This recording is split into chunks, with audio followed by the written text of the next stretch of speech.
Assalamualaikum warahmatullahi wabarakatuh.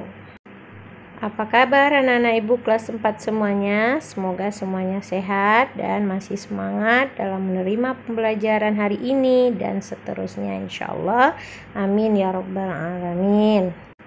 Baiklah anak-anak ibu, tiba saatnya pada hari ini kita masuk subtema 3, pembelajaran 4 sampai pembelajaran 6 di tema 1.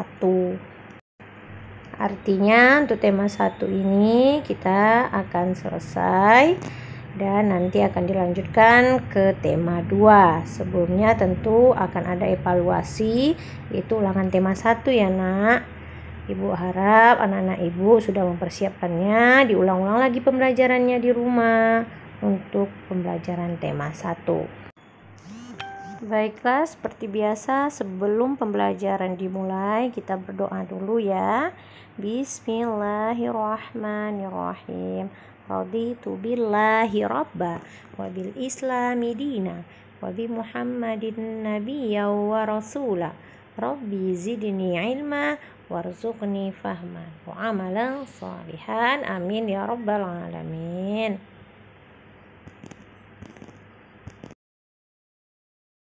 Baiklah anak-anak ibu, kita masuk ke pembelajaran yang keempat, yaitu muatan bahasa Indonesia KD 3.2 dan 4.2, gagasan pokok dan gagasan pendukung dalam teks lisan bagian 3. Identifikasi gagasan pokok dan gagasan pendukung dalam teks yang dibacakan. Gagasan pokok dan gagasan pendukung yang sudah teridentifikasi akan mempermudahkan dalam membuat ringkasan. Nah, ini sudah kita bahas kemarin di awal subtema 3.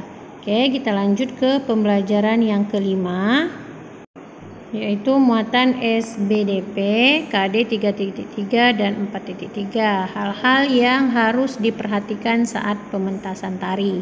Pementasan adalah kegiatan yang menampilkan suatu karya seni yang bertujuan untuk menghibur penonton.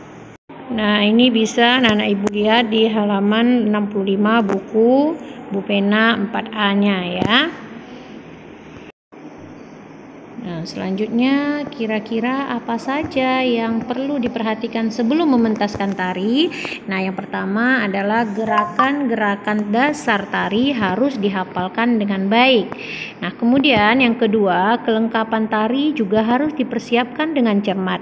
Misalnya kostum dan alat yang diperlukan untuk menari. Nah, itulah hal-hal yang perlu diperhatikan sebelum mementaskan tari. Kemudian selanjutnya hal yang perlu diperhatikan saat mementaskan tari. Nah, yang pertama yang perlu diperhatikan yaitu gerakan dan teknik menari.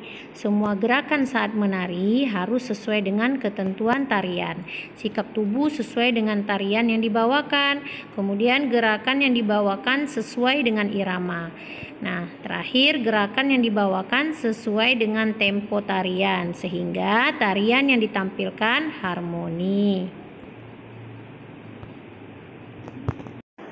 Oke, lanjut yang kedua, yang perlu diperhatikan saat mementaskan tari adalah ekspresi. Nah, saat menari sebaiknya menunjukkan penjiwaan yang sesuai dengan tarian sehingga pesan dari tarian dapat dipahami oleh para penonton.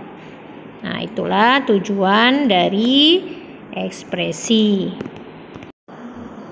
Baiklah anak-anak, kita lanjut ke muatan IPS yaitu di halaman 66, yaitu bentuk-bentuk keragaman daerah asal.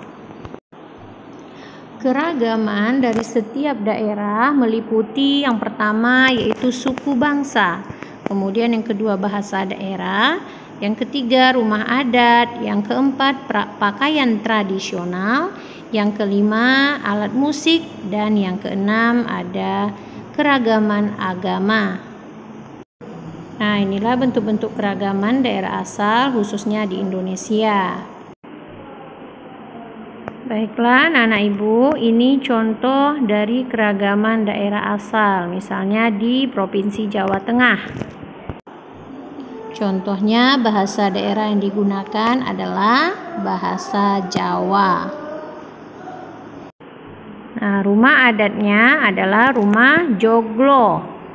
Kemudian senjata tradisionalnya adalah keris. Nah, ini khas dari Jawa ya, Jawa Tengah. Kemudian alat musik tradisionalnya adalah gamelan. Nah, seperti contoh di gambar, yaitu alat musik gamelan.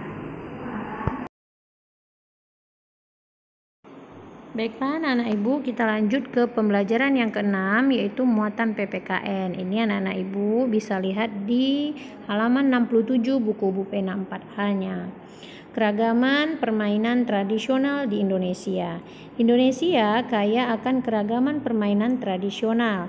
Permainan tradisional ada yang dimainkan secara perorangan dan ada juga yang dimainkan secara berkelompok.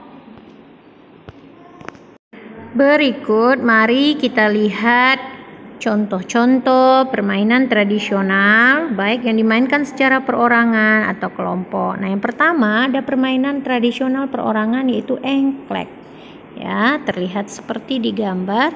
Contoh permainan tradisional itu engklek namanya.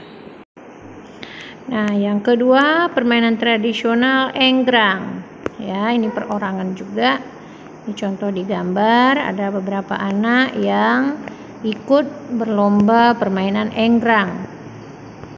Nah, yang ketiga adalah gasing. Nah, ini juga termasuk dari permainan tradisional perorangan. Nah, terlihat ada beberapa anak yang bermain gasing. Yang keempat, bermain permainan layang-layang. Nah, ini juga permainan tradisional ya, Nak, yang perorangan. Terlihat seperti di gambar.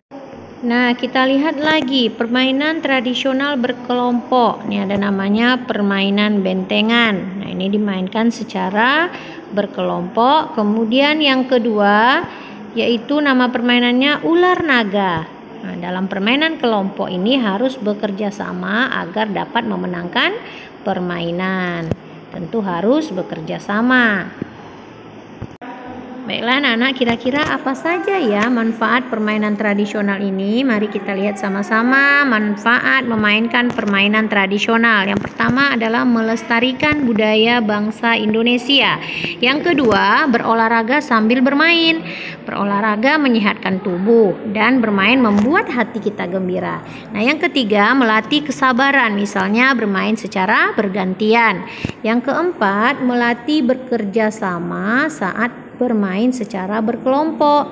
Nah, dan yang kelima, bersikap sportif, yaitu lapang dada saat kalah dalam permainan. Selanjutnya yang terakhir pembelajaran yang ke-6, dilihat di buku Ananda halaman 68 ya. Membuat ringkasan dari teks lisan. Ringkasan adalah penyajian singkat dari sebuah teks dengan tetap mempertahankan urutan isi teks. Ringkasan berisi uraian singkat tentang isi teks. Ringkasan ditulis berdasarkan peta pikiran yang berisi gagasan pokok dan gagasan pendukung.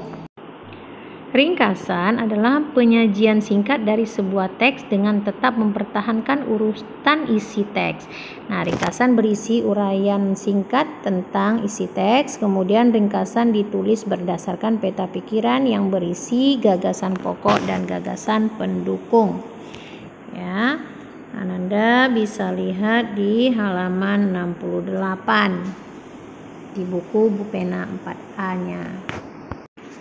Baiklah, sampai di sini dulu materi kita pada subtema 3 di tema 1 ini. Alhamdulillah sudah selesai tema 1 ya, Nak. Diulang-ulang, dibaca kembali bukunya. Terima kasih atas perhatian Ananda semua.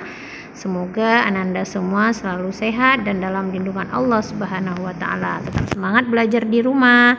Saya hamdalah, alhamdulillahirabbil alamin. Wassalamualaikum warahmatullahi wabarakatuh.